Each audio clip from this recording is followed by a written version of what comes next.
What's up, everybody? Welcome back to another reaction video. My name is Paul. This is my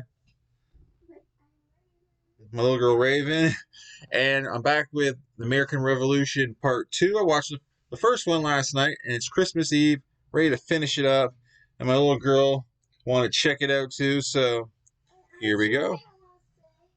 Yeah.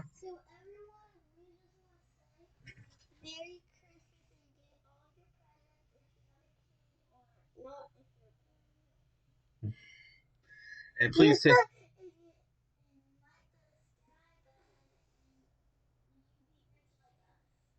we are not rich. I wish we were rich. A million coins? Oh yeah, we have a million pennies in our piggy bank. Okay, we found another one. 1,000,001 pennies. But anyways, let's get to this video. Hit the like and subscribe, and let's go for it. Dun, dun, dun. All right. Possible by brilliant. Math and science done right. Keep watching until the end of the video to learn how you can get 20% off the annual premium subscription.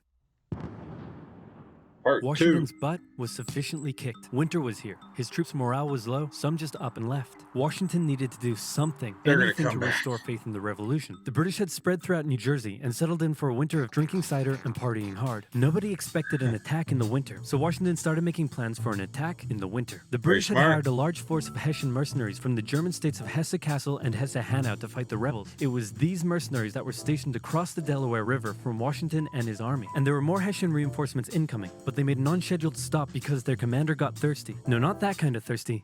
That kind of thirsty. Oh. It was Christmas Eve with a blizzard outside when Washington heard the Hessian defenses were down, and he decided to attack. He made a perilous crossing of the icy Delaware River with 2,400 men and marched 9 miles to Trenton, where he caught the Hessian forces completely off guard. After a short but fierce battle, the Hessians surrendered in droves. It was a much-needed victory that sent a clear message, not only to the British, but to Americans across the colonies. The war was far from lost. General Cornwallis led the British forces south to counterattack the Americans, but in a series of battles, Washington's defensive positioning and flanking maneuvers defeated the British 3 times in 10 days, and the British decided to abandon southern New Jersey for the rest of the American Revolution Part 2. I'm out here. I'm out here. Shut the door! I'm gonna go whoop your butt! I think it's shutting on its own. Yeah, I did. I think the place is haunted. Alright.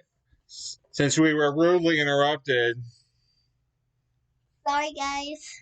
Sorry, guys. Alright, I'm gonna go back a few seconds. Alright, guys, continue. We got serious business going on here. Yes. Alright, here we go. The Hessians had to... Defensive positioning and flanking maneuvers defeated the British 3 times in 10 days, and the British decided to abandon southern New Jersey for the rest of the winter. Washington finally set up a winter camp in Morristown, but for the Americans, there was much less partying than the British. Elsewhere, the British had taken Newport, Rhode Island, because it was a good naval base. In the south, they failed to take Charleston, South Carolina, which left British loyalists unsupported and vulnerable to more harassment. Oh man, poor guys. Once Chuck Norris destroyed 3 enemies with his finger simply by... Don't harass them just because they have different views. Mass expulsion. Congress sent Benjamin Franklin to France on a mission to convince them to join the war. And while the French generally loved any opportunity to hoodwink the Brits, they didn't want to join unless it was a sure win. So for now, Franklin spent his days chilling out and chasing tail. The British Parliament couldn't believe the war wasn't over yet, and the pressure was on to end it. So the British came up with a plan. General Burgoyne in Montreal and General William Howe in New York would advance through the Hudson Valley and meet in the middle, splitting the colonies in 2, and thus screwing over the American communication lines. Burgoyne began his movement south, and after taking Fort Ticonderoga quite easily, he then came across heavy American resistance. So he sent Howe a dingle-dongle asking if he'd be showing up anytime soon. Meanwhile, Howe had completely abandoned the plan and gone for all-out personal glory by capturing the American capital, Philadelphia. He defeated Washington and his army at Brandywine Creek by using the old hit him with a decoy and flank him from behind tactic. And Philadelphia was now in British hands, forcing Congress to escape to York. But Burgoyne was left on his own to face the ever-increasing American force in Saratoga. American General Horatio Gates teamed up with our old friend Benedict Arnold to deal one final blow to Burgoyne's army. Arnold wanted to take the fight to the British, but Gates wanted to wait for the British to come to them. After a heated debate, Gates, the senior officer, told Arnold to go to his room, but Arnold defied his orders, and at the Battle of Bemis Heights, he charged at the British and obliterated them. Great job! So doesn't Benedict Arnold fear he's going to switch sides to the British? Or like, isn't it like a whole joke with Benedict Arnold? Beautiful. All right. Horatio. By the way, what happened to that other guy who was in Saratoga? Who? Benedict Arnold. Never heard of him. Ouch. Hey, George. Didn't I do a great job? Taking Philadelphia and all? Didn't I? You're fired. Both Burgoyne and Howe returned to Great Britain, leaving British General Henry Clinton to take charge of the war. And the war was about to take a nasty turn, because with the victory at Saratoga, the French were finally ready to join the Americans. All right, Benny, we're in. Hey, isn't this kind of funny? You know, because you're a republic trying to overthrow an absolute monarchy, and I'm an absolute monarchy helping you? Like, could you imagine if your revolution inspired my people to revolt against me, and then they imprisoned me and all my family, and they chopped all of our heads off? Could you imagine? That Bunny's face. That's called force.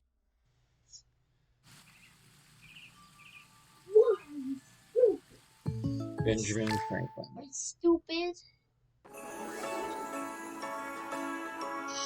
Commercial. Are you kidding me? Get away from those. All right, back to business. Shattering.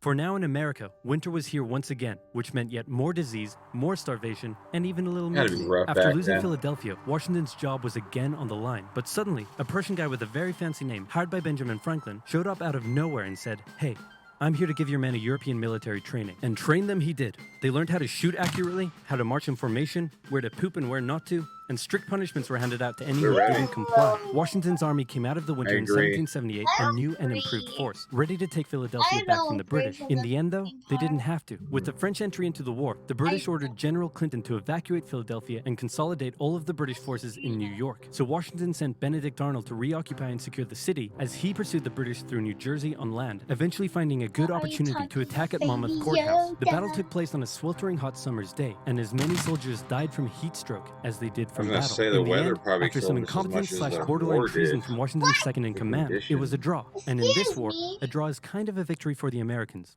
Next up, let's talk about this guy. This is John Paul Jones. John Paul Jones is handsome, What is the Scottish, name and of the absolutely guy? insane. When the war first broke out, everyone was like, People how did the make- colonies expect to stand up to the might of the British Navy with their meager fleet of converted merchantmen? Yep, try telling that to John Paul Jones. This guy sailed to the British Isles, somehow captured a British ship off the coast of Ireland, and brought it back to France. Then he returned, attacking more ships, raiding towns, and evading capture the entire time. These are Wow. basically pirate tactics. But hey, if it works, it works. In one incident, he captured a British ship and returned to a Dutch port without an official ensign because his was lost during the battle. That's a big no-no and can have you arrested as a didn't pirate. know The any Dutch of helped him this. out by quickly creating a design based on Benjamin I Franklin's probably description of knew. what the American flag should look like, and they entered it into their records as an official US flag. What they came up with looks pretty cool. The whole campaign probably played heavily on British morale and brought into question their ability Oh to my win the war. God. And fun fact, he was so cool that one of the towns he raided in That 1778 did look gave him pretty an cool. official honorary pardon in 1999. Keep ripping in heaven, John Paul Jones.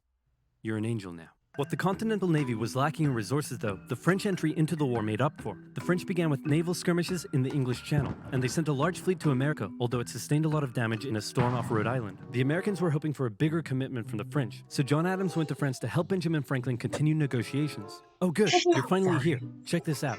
Hey ladies, I'd like to fly you like a kite, because you're electrifying.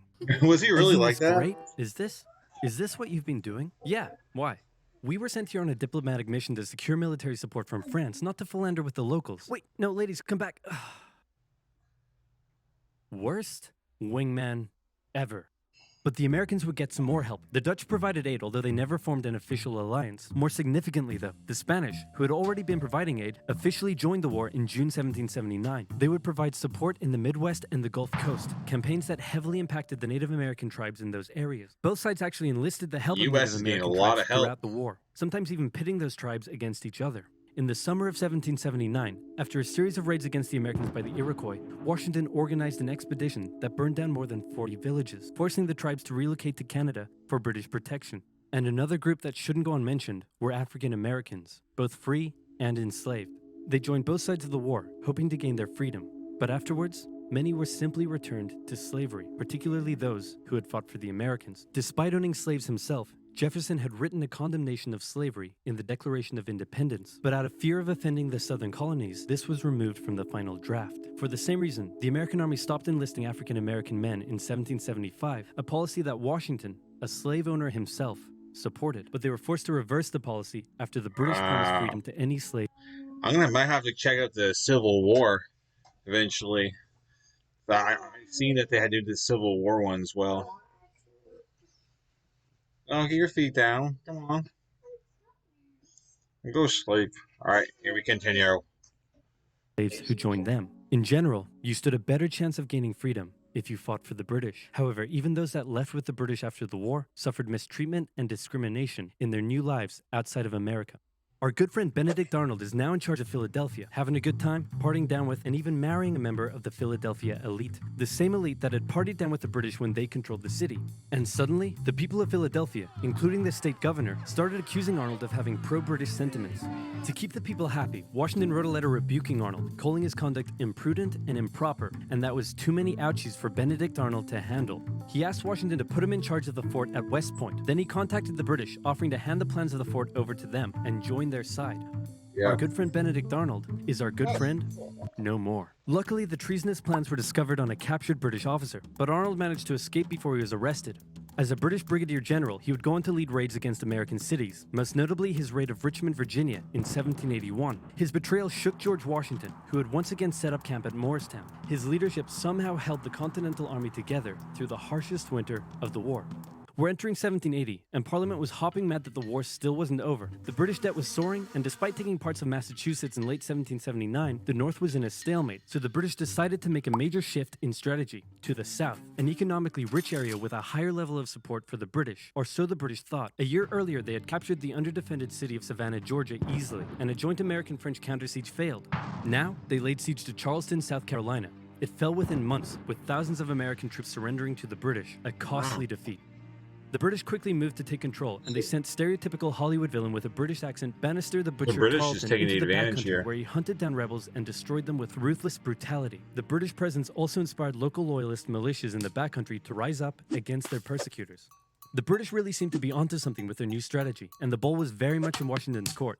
I'm gonna send my most loyal general, Nathaniel Greene, to the south to stop the British. Gonna have to overrule you there, George. We're sending hero of Saratoga and your biggest rival, Horatio Gates. Watch this, George. I'm gonna save the day again, everybody will love me, and I'm gonna get your job. Here I go. And he got into one battle with Cornwallis, got annihilated, and ran away.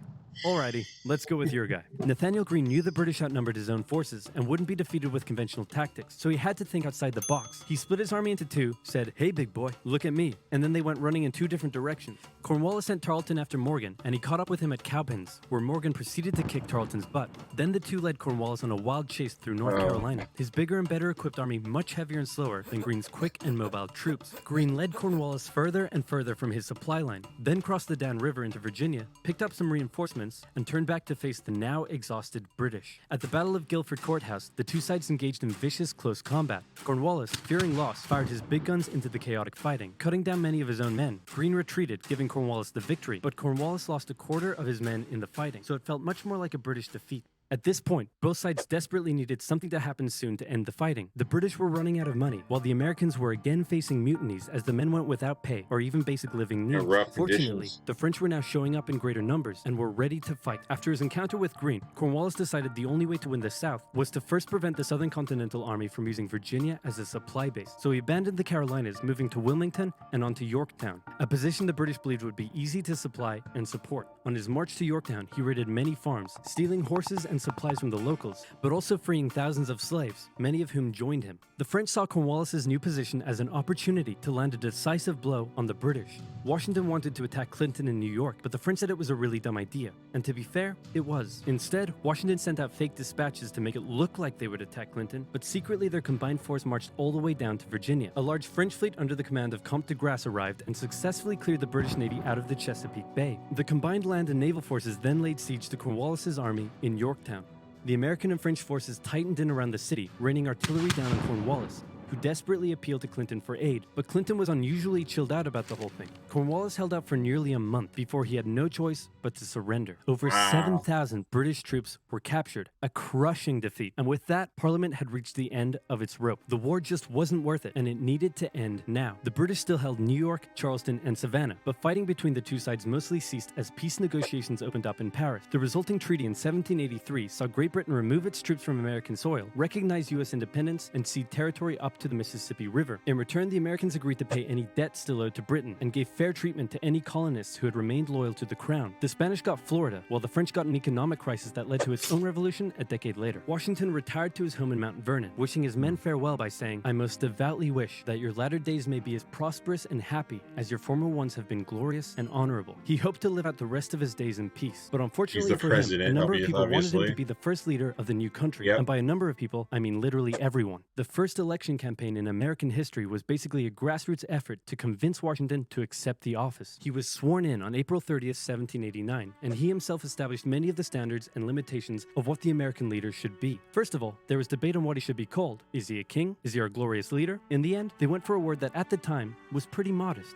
President, like the president of your local bowling club or office bake sale committee. He set up a cabinet of expert advisors, knowing that no president could know everything, no matter how much of a stable genius they claimed to be. He proposed major legislation to Congress and gave an annual State of the Union address to keep his own power in check. He stated that the U.S. should remain neutral in foreign conflicts, and in the end, he voluntarily gave up his power after just 2 terms. He could have made the presidency anything he wanted, but his careful and cautious actions helped set the precedent of an office that is powerful in its limitations, decisive through its diplomacy, and respected in its humility. And so the United States was born, and everything was perfect. It had no problems, not a single one. Certainly nothing that would... What's up, buddy? My legs are still weak. Can't move that much. You're fine, dude. They're weak. What do you mean? Your legs are fine. I said I can't move that much. What do you want to do? All right, go sleep. I love you. My legs are weak, so I gotta sleep. Are your legs weak? Anyway, go back to the video. Bam.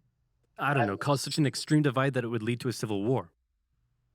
Anyway, moving on. Quick quiz. Name the most American thing you can think of. Yeah, and that actually Baseball, happened. Bald And I'm Eagles? probably definitely gonna have to watch the Civil War. Yeah. While I get farted on over here. What do you guys think of this video? I feel like watching a movie, but you already knew the ending. Because it was entertaining, and I learned a few things I didn't know, so that was cool. It's always nice to learn stuff. And it was funny. When you get older, you'll understand how cool these kind of videos are. Is that right, guys? Anyways, peace. Hit the like and subscribe. And make sure you're subscribed to OverSimplified. And I just want to say the annoying part was the router opening the doors. Yeah. It's pretty annoying opening the doors. Because it makes a lot of noise. Yeah. Don't tell them I said that. Anyways, peace. Thank you guys for watching. And we love you and have a great Yes, have a Merry Christmas. I hope Santa's very good to you, everybody. And I hope you don't get on the naughty. I agree. So, anyways, peace. And we'll catch you guys. Future videos. Don't.